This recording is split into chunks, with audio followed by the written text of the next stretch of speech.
الزمالك يا جماعه قال لهم انا هلعب ماتش الكاس قدام بيراميدز، بس في حكام انا مش عايزهم.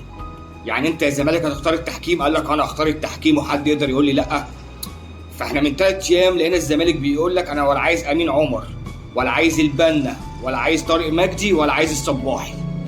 انت بتختار؟ قال لك انا بختار. انا مش عايز الناس دي تحكم لي يا عم. هو حد لي عندي حاجه؟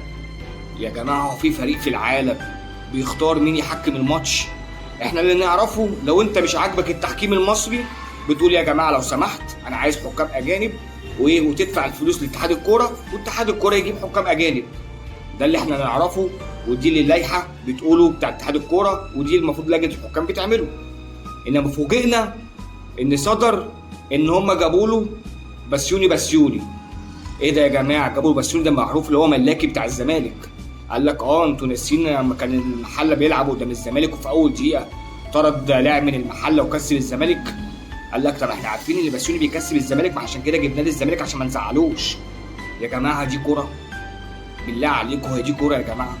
في حاجه اسمها ان الزمالك يقول لك انا مش عايز ولا البنا ولا عايز الصباحي ولا عايز طارق مجدي ولا عايز امين عمر، بس عايز البسيوني، تروح جايب له بسيوني محمد البسيوني؟ هو في كده يا جماعه؟ قال لك ده كمان ايه، جايبين له حكم الفار ابن عزب حجاج. طب عزب حجاج الزملكاوي، قال لك جايبين له بقى حسام ابنه كمان، حسام عزب حجاج. قال لك طب هنعمل ايه؟ الزمالك طلب كده. طب هو دي كده يا جماعه فير بلاي؟ هي دي كده كوره نظيفه؟ يعني كاس ايه ده؟ يبقى كاس مصر ازاي؟ كاس مصر ازاي والزمالك طالب حكام بالاسم، ولقينا لجنه الحكام واتحاد الكوره قالوا له سمعا وطاعا هنجيب لك الحكام اللي انت عايزها؟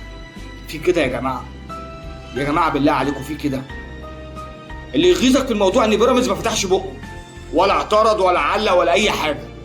طب حاجه من الاثنين، اللي يبقى بيراميدز مش همه اللي هو يجيب اي حكام ويقول لك انا كده كده هكسب، او ان بيراميدز بيقول لك وماله يا عم انا ارد الجميل، ما الزمالك فوت لي ماتش في الدوري عشان خاطر ما يوقفنيش في مسيرتي، عشان قدام المنافسه ما كان الاهلي بينافسني في الدوري.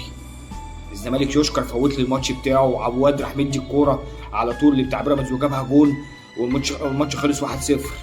عواد كان اليوم دوت المحبس بتاع عواد كان مفوت، راحوا جابوا له جلده وكده بس ما نفعتش، المحبس فوت خلاص.